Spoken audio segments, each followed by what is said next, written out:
कि ऐसा है एक्चुअली क्या है कि ये लोग ईडी का भय दिखा के, सारे चीज़ों का भय दिखा के केवल झुकाना चाहते हैं, और ना हम झुके हैं ना भाजपा के गवर्नमेंट में किसको ईडी गई है, किसके घर गई है? आगे सिंह लिखा गया था, यहाँ कुछ और लिखा गया है। बार बार आते जाएंगे, धर्मशाला है। आज से करीब 3 महीने पहले भी छापेमारी की जा चुकी थी विनय शंकर तिवारी के हाथे पे। तिवारी हाथा इसको कहा जाता है। अभी फिलहाल हम गोरखपुर में हैं और ईडी सुबह से ही छापेमारी कर रही है। अलग अलग स्थान है जहां पे ये रहते थे, उन जगहों पे छापेमारी की जा रही है और यहाँ पे तमाम लोग इनके शुभचिंतक हैं। और कहीं ना कहीं इन लोगों का मानना ये है कि इस छापेमारी को राजनीतिक रंग दिया जा रहा है। राजनीति से प्रेरित होकर के ईडी यहाँ पे आई है और छापेमारी कर रही है। तमाम लोग हमारे साथ हैं। ये जो छापेमारी है, क्या ये जो छापेमारी है, क्या ये निष्पक्ष छापेमारी है? आप लोग इसका विरोध कर रहे हैं। ये छापेमारी राजनीति से प्रेरित है।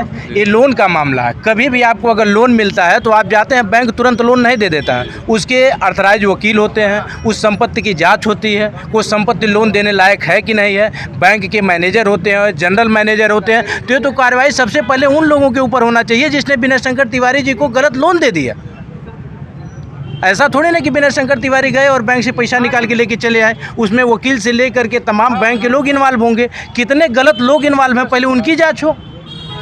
विनय शंकर तिवारी बैंक से पैसा निकाल के लेके, ये राजनीति से प्रेरित कार्रवाई है। नहीं, ईडी जो है इस पे छापेमारी कर रही है। उनका कहना ये है कि ये पूरा मामला मनी लॉन्ड्रिंग का है, यानी कि पैसे लिए गए, उसके बाद चूंकि इनका फर्म था गंगोत्री इंटरप्राइजेज लिमिटेड, उसके तहत पैसा लिया गया और उसके बाद समय पे वहां तक भरपाई नहीं की जा सकी, जिसके बाद इसे मनी लॉन्ड्रिंग के रूप में इसको परिवर्तित करके उसके बाद कार्रवाई हो रही है। उस पैसे का उपयोग उन्होंने जहाँ किया, उस सरकार की ठेकेदारी में उपयोग किए हैं और सरकार के पास उनका भी पैसा बाकी है। जो लोन दिया गया किसी काम के लिए लोन दिया गया था, घोटाला करने के लिए लोन है, तो काम पैसा लगा कहीं ना, सरकार भी उनका पेमेंट करे, वो लोन बंद कर देंगे। नहीं, फिर भी ईडी अगर इसमें इंक्लूड होती है तो वो कुछ ना कुछ लूप होल रहा होगा जिसके बाद वो आती है। ईडी सरकार के इशारे पर होती है। आपसे ईडी से आपने बात किया, ईडी से आपकी मुलाकात हुई? अभी तो वो लोग बाहर ही नहीं आए कि आप ईडी से बात करिए ना। आप तो देश के चौथे स्तंभ हैं, किसी से बात कर सकते हैं। आप गेट खोलवाइए, ईडी से बात करिए। इसको ईडी ने तो केवल जेल बना दिया। सुबह से ही ये छापेमारी चल रही है। आपका क्या कहना है पूरे मामले पे? मेरा क्या कहना, मेरा वही कहना है कि भाई ये द्वेष रहित है। ये द्वेष रहित है। आप बताइए, बराबरी का अधिकार सबको है। हैं? कर्जा ले लेना जुर्म है। और ईडी का इसमें कहाँ ईडी आती है? आप बताइए।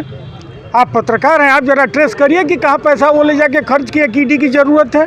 आप इन्फोर्समेंट डायरेक्टरेट कब आता है? आप बताइए हमको। लोन ले लिए और लोन हम किसी चुकता नहीं कर पाए तो ले लिए, तो नीरज ये मोदी ग्रुप और ये लोग कहाँ, किस ईडी की कौन सी ईडी तड़ी आ रही है? ये भगोड़े हैं, यहीं तो बैठे हैं।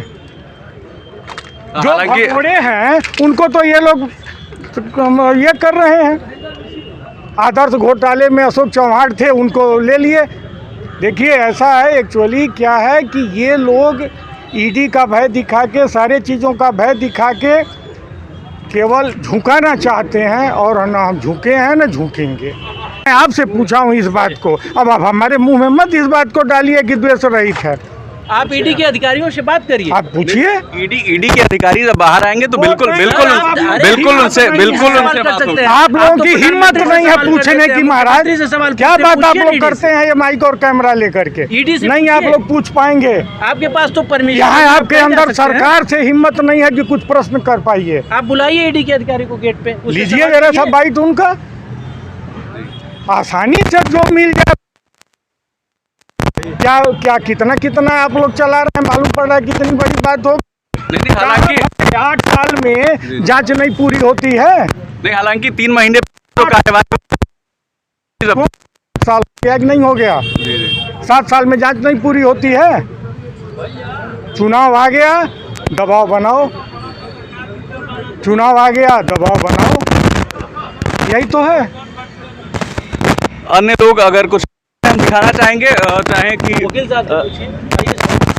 यहाँ पे अंदर अभी कार्रवाई चल रही है और तमाम वहाँ पे बैठे हुए हैं केंद्रीय पुलिस बल के जवान भी वहाँ पे हैं। आप पेशे से वकील हैं, ये जो कार्रवाई हो रही है इसको लेकर के आप क्या रहे हैं? ये कार्रवाई पूर्ण रूप से गलत है। यह राजनीतिक देश है। इसके कारण परिवार को परेशान किया।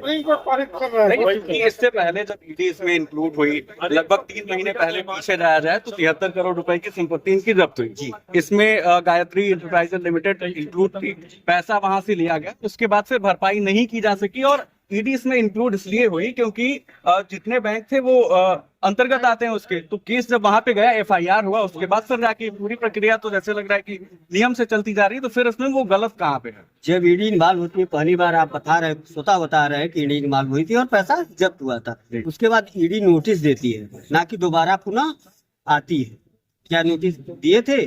नोटिस में हाजिर, अगर दिए होते तो ये हाजिर हुए होते, लेकिन नोटिस दिए नहीं, या फिर ऊपर से आदेश आया फिर चल दिए। इनका और कहाँ काम है? बताइए, भाजपा के गवर्नमेंट में किसको ईडी गई है, किसके घर गई है? क्या भाजपा के गवर्नमेंट में नेताओं के पास नहीं है? कहीं गई है? आप एक चीज बताइए, कौन सांसद हैं? बृजभूषण शरण सिंह, पास्को एक्ट में तुरंत गिरफ्तार होता है, क्यों नहीं गिरफ्तारी हुई? क्योंकि आगे सिंह लिखा गया था, यहाँ कुछ और लिखा गया है, बार बार आते जाएंगे, धर्मशाला है यह, जब चाहेंगे मुंह उठा के आ जाएंगे। ये पूरा राजनीति है और इससे कोई प्रभाव पड़ने वाला नहीं। स्थानीय लोग जितने भी हैं वो लोग द्वेष प्रकट कर रहे हैं, जितने भी इनके सगे लोग हैं, रिश्तेदार हैं, या फिर जो भी इनके शुभचिंतक हैं, उन लोग का कहना यही है कि ये पूरी कार्यवाही राजनीति के तहत की जा रही है, क्योंकि अगर निष्पक्षता से होती तो पहले नोटिस दिया जाता, तमाम चीजें प्रक्रिया जो है वकील साहब ने बताई। खैर, आप क्या सोचते हैं कमेंट सेक्शन में हमें जरूर बताएं। नमस्कार, आप NB न्यूज देख रहे थे, मैं प्रियांशु आपके साथ था।